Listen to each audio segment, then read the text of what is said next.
सभी को नमस्कार। आपके अपने YouTube चैनल पर आप सबका स्वागत है।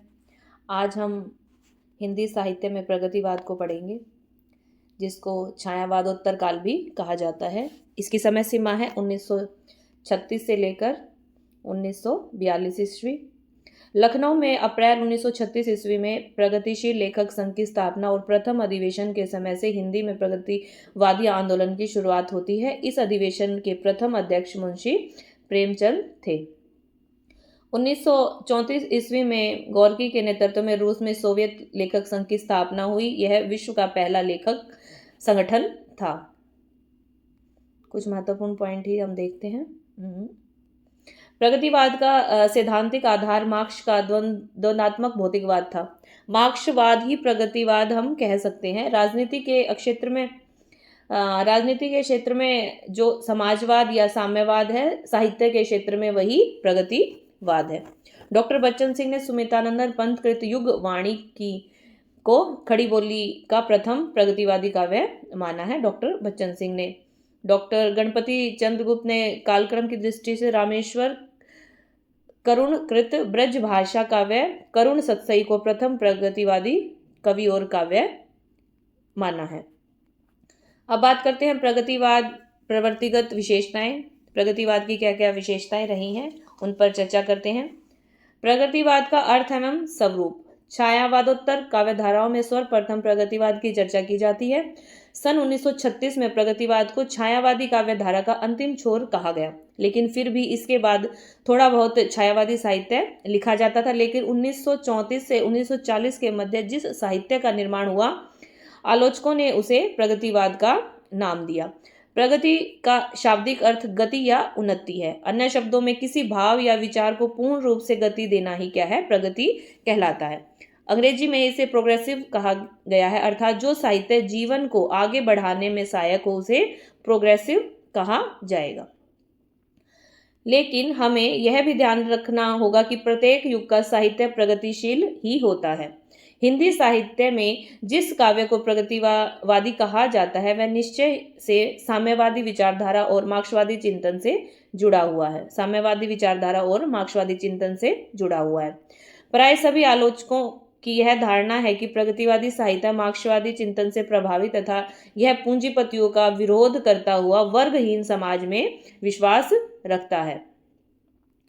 वस्तुतः प्रगतिवादी काव्य छायावादी काव्य की व्यक्तिगता, निराशा तथा रहस्यवादी भावनाओं की प्रतिक्रिया का ही परिणाम है।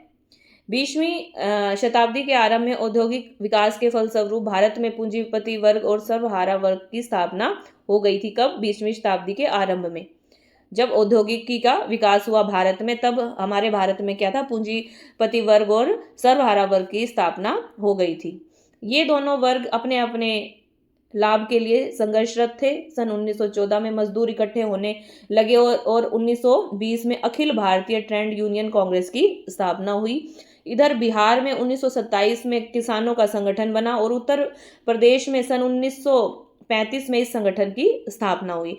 धीरे धीरे इस वर्ग विभाजन का प्रभाव साहित्य पर भी क्या था, पड़ने लगा। यद्यपि पेरिस में 1935 में प्रोग्रेसिव राइटर्स एसोसिएशन का अधिवेशन E.M. फॉरेस्टर की अध्यक्षता में हुआ। कुछ भारतीय साहित्यकारों की प्रेरणा से 1935 में क्या था, प्रगतिशील लेखक संघ की स्थापना हुई, जिसका अधिवेशन 1936 में कहाँ हुआ, लखनऊ में, और अध्यक्षता की किसने, मुंशी प्रेमचंद ने। फिर प्रगतिशील लेखक संघ का दूसरा अधिवेशन कब हुआ, 1938 में, जिसमें सभापति रविंद्रनाथ ठाकुर का संदेश पढ़कर क्या था, सुनाया गया था। 1942 से 1943 में भी प्रगतिशील लेखक संघ के अधिवेशन हुए। इस प्रकार हिंदी साहित्य में प्रगतिशील साहित्य क्या क्या है, निर्माण हुआ। डॉक्टर नगेंद्र का कथन है प्रगतिवाद पर, प्रगति का अर्थ है आगे बढ़ना। जो साहित्य जीवन को आगे बढ़ाने में सहायक हो वही क्या है, प्रगतिशील साहित्य है। प्रगति का अर्थ आगे बढ़ना अवश्य है, परंतु एक विशेष ढंग से, विशेष दिशा में। उसकी एक विशिष्ट परिभाषा है। इस परिभाषा का आधार है भौतिकवाद। डॉक्टर शिवदान सिंह चौहान के अनुसार है प्रगतिवादी साहित्य की धारा नहीं है। प्रगतिवादी जो है वो साहित्य की धारा नहीं है, साहित्य का मार्क्सवादी दृष्टिकोण है। Very important. प्रगतिशील जो भी कवि हुए हैं वो सभी हम उनको मार्क्सवादी कवि भी कहते हैं। प्रतिनिधि प्रगतिवादी कवि, यूं तो पंत और निराला के काव्य में भी प्रगतिवादी प्रवृत्तियां देखने को मिलती है, लेकिन केदारनाथ अग्रवाल, नागार्जुन, डॉक्टर शिव मंगल सिंह सुमन, रामविलास शर्मा, रांगे राघव, त्रिलोचन शास्त्री आदि मौलिक प्रगतिवादी साहित्यकार हैं। इनके अतिरिक्त रामेश्वर शुक्ल, अंचल नरेंद्र शर्मा आदि ने भी प्रेम धारा के काव्य को छोड़कर क्या किया, प्रगतिवाद की ओर रुख किया। बात करते हैं सबसे पहले केदारनाथ अग्रवाल जी की। केदारनाथ का जन्म 1 अप्रैल 1911 को बांदा जिले में कमासिन गांव में हुआ। आप इसकी जानकारी दे सकते हैं कम से कम 3-4 लाइन में, एक प्रत्येक कवि की, जो भी साहित्यकार हुए हैं प्रगतिवाद में, उनके बारे में, इनकी रचनाएं, उन्होंने कौन कौन सी रचनाएं की, बस रचनाओं की थोड़ी बहुत जानकारी और रचनाओं में उन्होंने क्या समस्या को दिखाया है। जिस प्रकार उनकी रचनाएं हैं नींद के बादल, युग की गंगा, लोक व आलोक, फूल नहीं रंग बोलते हैं आदि उनकी उल्लेखनीय काव्य रचनाएं हैं। अग्रवाल जी ने प्रगतिवादी आंदोलन को आगे बढ़ाने में भरसक योगदान दिया। उन्होंने अपनी कविताओं में पूंजीवाद सभ्यता, जमींदारों तथा शोषकों के प्रति तीव्र आक्रोश प्रकट किया। ये वर्गहीन समाज की स्थापना करना चाहते थे और हथौड़ा हसिया के साथ साथ वर्ग संघर्ष की भी बातें करते थे। उनकी कविता में नारेबाजी नहीं है। किसानों पर गीत लिखने के कारण ये ग्रामीण प्रकृति का वर्णन करने में क्या है, सफल हुए हैं।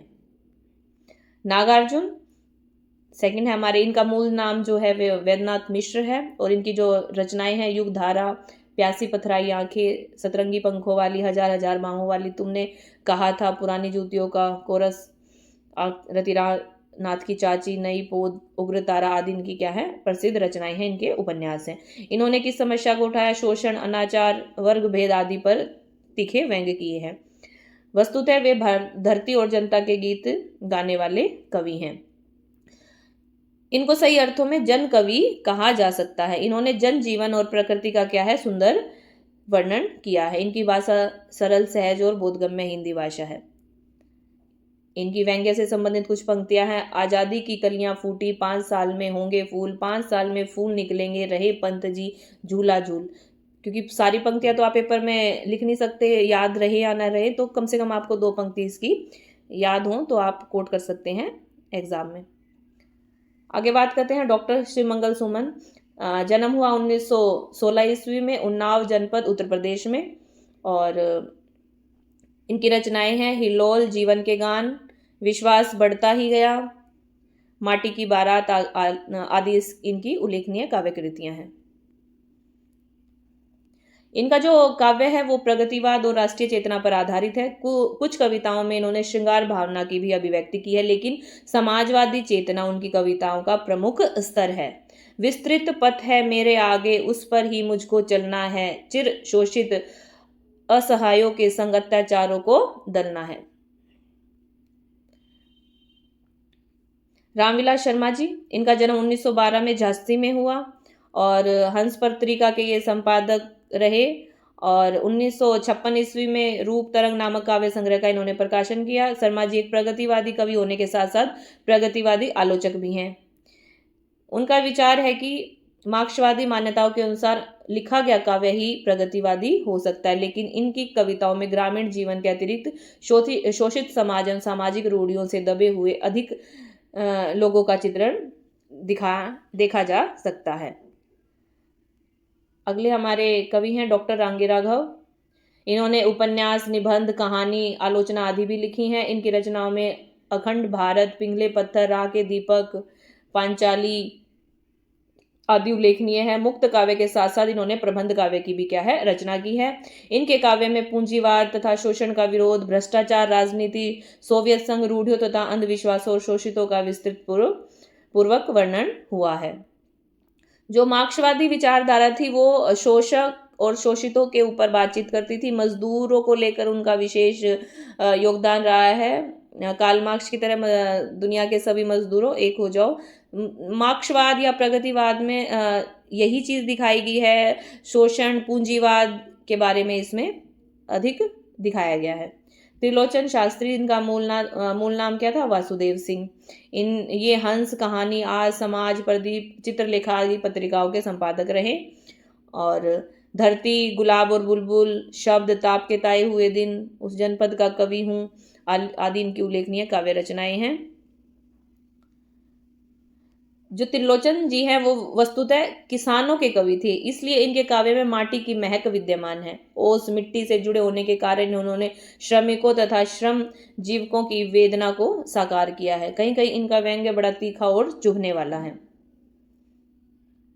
समकालीन कवियों में उनकी पहचान सर्वथा अलग थलग है।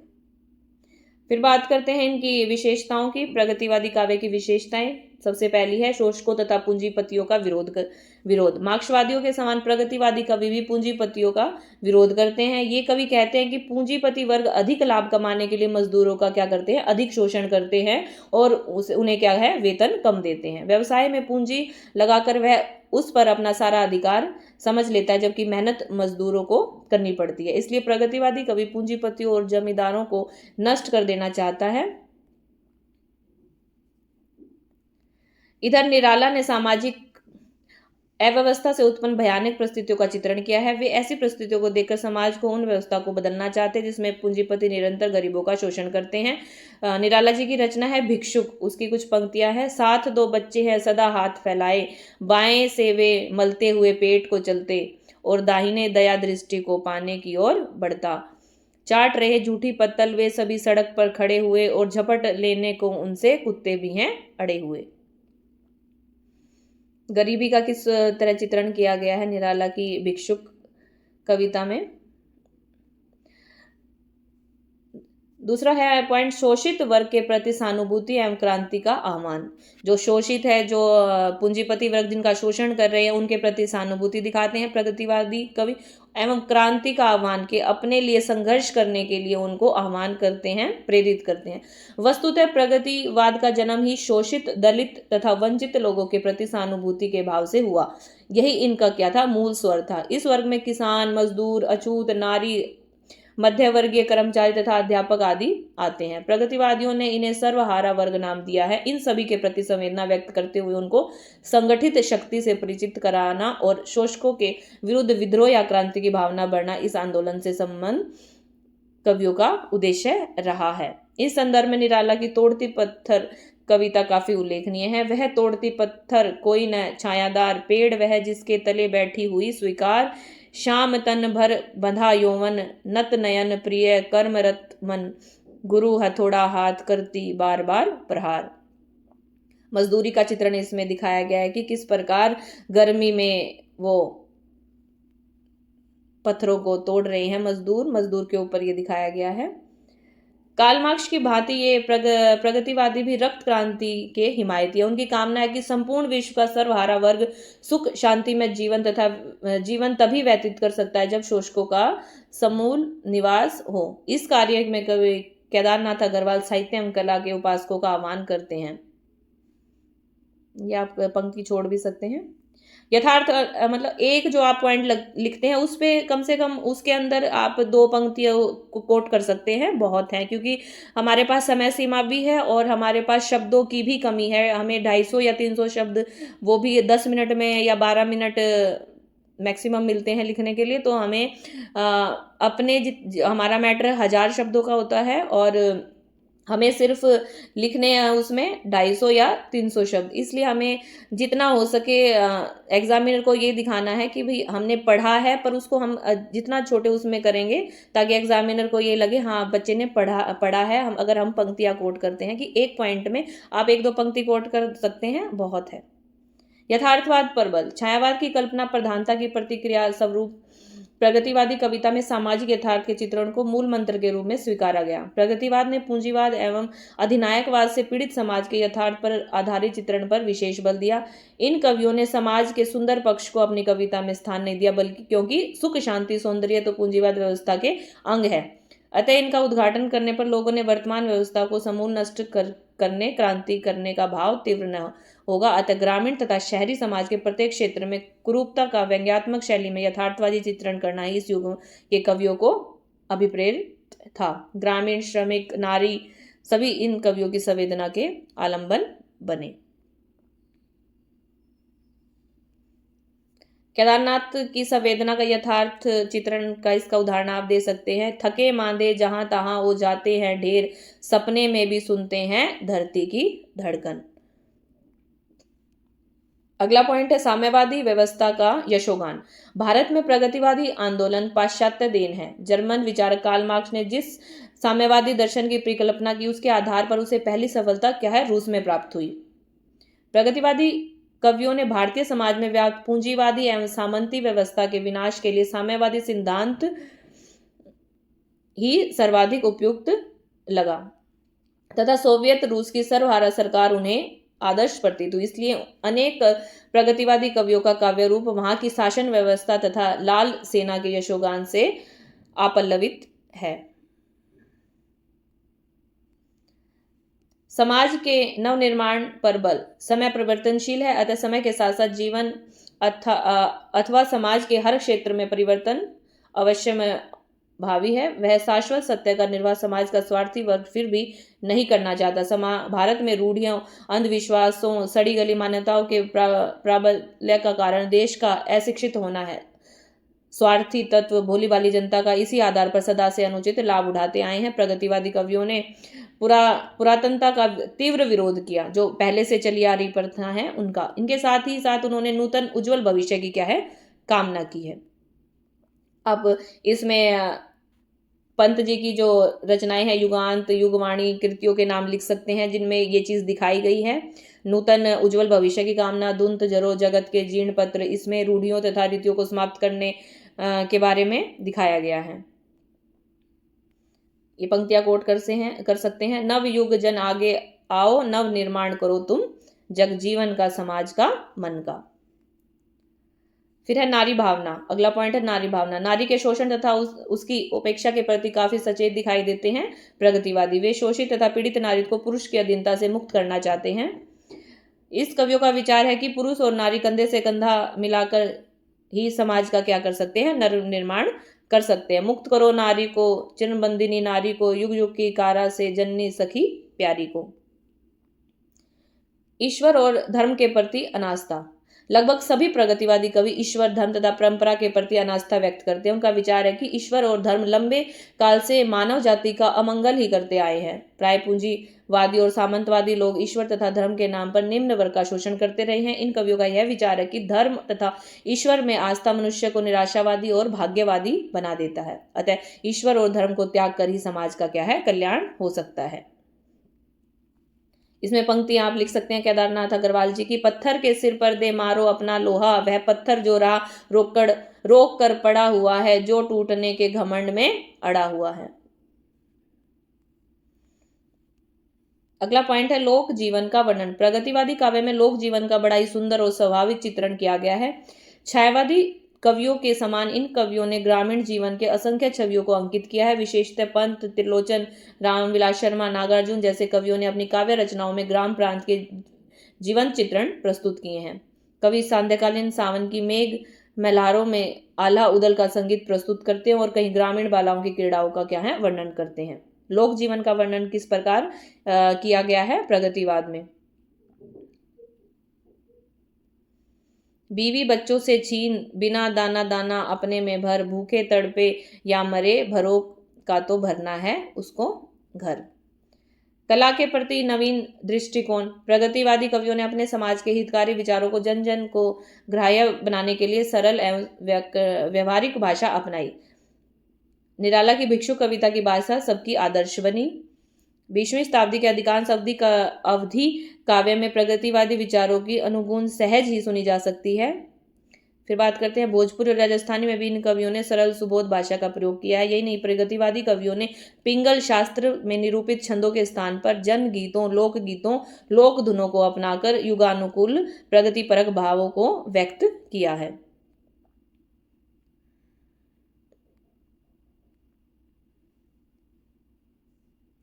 प्रगतिवादी कवियों ने कलात्मकता की बजाय प्रश्निकता पर विशेष ध्यान दिया। इस प्रकार इन कवियों ने कला की उपयोगिता समाज के लिए प्रतिपादित की है। वास्तव में प्रगतिवाद की स्थापना और उद्देश्य महान है। इसमें आप 1000 शब्दों तक का अपने नोट्स तैयार कर सकते हैं, क्योंकि 1000 शब्दों का हम तैयार करेंगे तब जाके हम कहीं 250 या 300 शब्द वहां लिख पाएंगे। इसमें क्या है, आप प्रत्येक कोशिश करना प्रत्येक पेज पर एक कोट जरूर से जरूर लिखें, या आप कोई पंक्तियाँ कोट करें, या आप किसी राइटर ने किसके बारे में क्या कहा है उसको कोट करें, तो वो अलग से हाईलाइट होती हैं, उसको इन्वर्टेड कोमा में या ब्लैक पेन का यूज़ करके। तो आप जितना सुंदर उत्तर बनाने की कोशिश करेंगे तो एग्जामिनर को वो उतना ही प्रभावित करेगा। तो मिलते हैं नेक्स्ट वीडियो में। वीडियो पसंद आए तो लाइक करें, चैनल को सब्सक्राइब जरूर कर लें अगर अगली वीडियो का नोटिफिकेशन आपको मिलता रहेगा, और अपने दोस्तों को भी शेयर करें। मिलते हैं नेक्स्ट वीडियो में।